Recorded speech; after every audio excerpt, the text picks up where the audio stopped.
He refused to be king. He crossed the Delaware. He set the standard for what it meant to be president. But behind the statues and solemn portraits, was George Washington a humble servant of the people, or the prototype for unchecked executive power? Hey y'all, it's the Southern Woods here, and welcome to Presidential Paradox, where we break down the real legacies of U.S. presidents. Starting the series today with the man on the quarter and on the dollar bill, our first president, George Washington. Before we dive into his presidency, let's take a look at young George Washington's life. He was born in 1732 into Virginia's land gentry. Washington was wealthy, but not a part of the elite. He had little formal education growing up and worked early as a land surveyor, mapping frontier territory. At age 20, he gained military experience during the French and Indian War. Although his early campaigns were disastrous, his actions helped spark the war itself, and his forces were crushed at Fort Necessity. Not good militarily starting out in his life. Still, though, he gained a reputation for bravery, fortitude, and discipline. He was so admired for his stoicism under fire that during one battle, he had 2 horses shot from under him and 4 bullet holes in his coat, but was untouched. It was a battlefield miracle. Now, his revolutionary rise.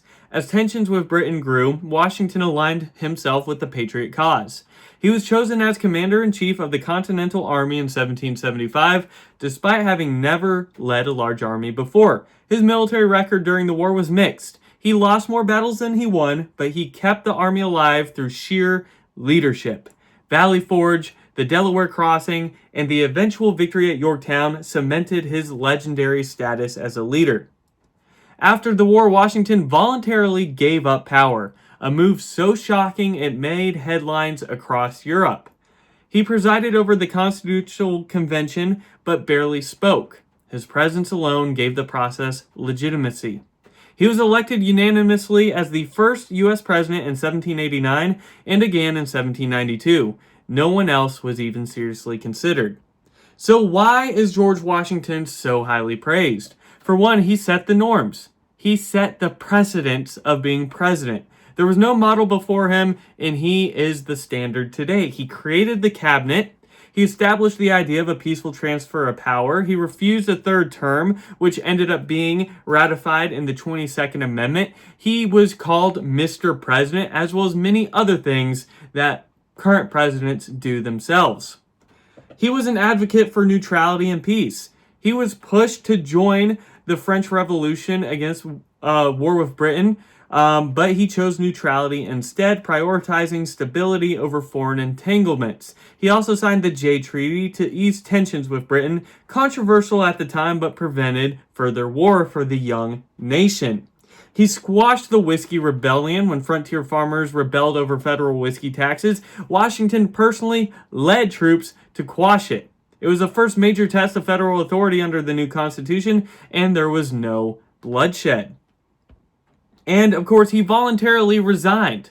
His farewell address warned against current issues that are definitely prevalent today, like political factions, which he hated, which were immediately started up right after his presidency.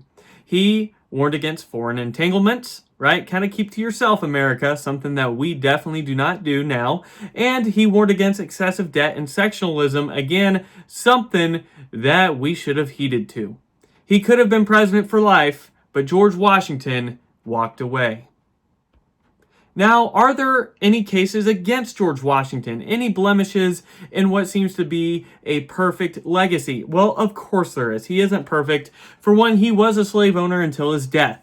Although he freed all of his slaves in his will, and it was a different time back then, that doesn't absolve the fact that he actively pursued runaway slaves while president and rotated slaves between states to avoid Pennsylvania emancipation laws. He was a slave owner and wasn't the most morally in check in terms of that.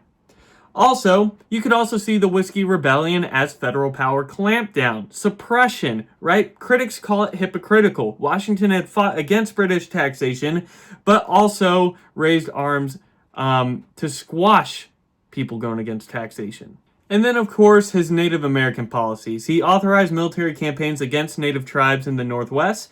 In 1791, U.S. forces defeated the Miami Warriors, and it was the worst military loss by U.S. forces to Native Americans ever. He eventually backed harsh treaties that oppressed tribes of land and viewed Native people as obstacles to American expansion, although it is important to note that was the mindset back then. More people were aligned with that than today's views. You have to be, gotta put yourself in their shoes a little bit. So what is a what if that y'all can talk about in the comment section if you do want to explore a little discourse? Well, what if Washington had accepted a monarchy? He was so popular at the time, he could have ruled for the rest of his life. Yes, it wouldn't have been a monarchy in reality, but he could have chose to rule for the rest of his life. What if he had? Now, let's grade George Washington, right? Where does he stand on a tier list if we were to grade him on paper like we do in the schools? First, his road to the White House. He was a revolutionary hero, unanimous election, not born into the monarchy, but shaped like one. This is an A+. He has the most unblocked road to the presidency. Everyone loved him. A+ for sure. What about successes? He created the office, set the presidents to become president, and stabilized a fragile new country. Definitely an A for successes. What about failures and controversies? He was a slaveholder, and he did sanction Indian wars and quashed a rebellion by force, but we're going to give his failures a B+. Not too many overall compared to some other presidents down the line. Now, what about morals and ethics? He had moral awareness, but acted slowly and sometimes self-servingly, and of course, owning slaves doesn't make you perfectly moral, so I'm going to give him a score of B. What about long-term impact? His models shaped the presidency forever, mostly for the better. We're going to give him an A+. What about leadership? He is dignified, restrained, and commanding. Knew when to act and when to disappear. A+ for leadership. Popularity. He was adored by many and would have had free roam the rest of his life to be president. So we're going to give him an A. He is also very popular today as being one of the most legendary figures in American history. And finally, constitutional respect. Big one.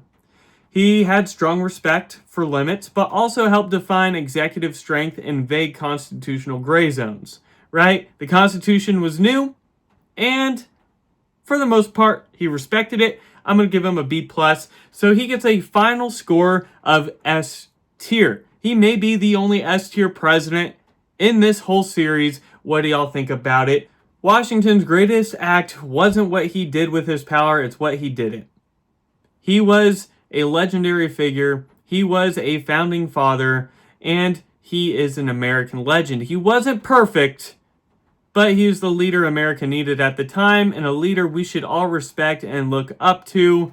That is George Washington. If you like this video, hit me with a like button, share your opinion down below. If you're excited for the rest of the Presidential Paradox series, hit that subscribe button and join the Southern Woods community. And if you want to help out this channel and see bonus exclusive content that no one else gets to see, some behind the scenes action as well, consider becoming a part of the Southern Woods family and joining the membership program linked below. I will see you all in the next episode of Presidential Paradox, where we dive into our second president, John Adams.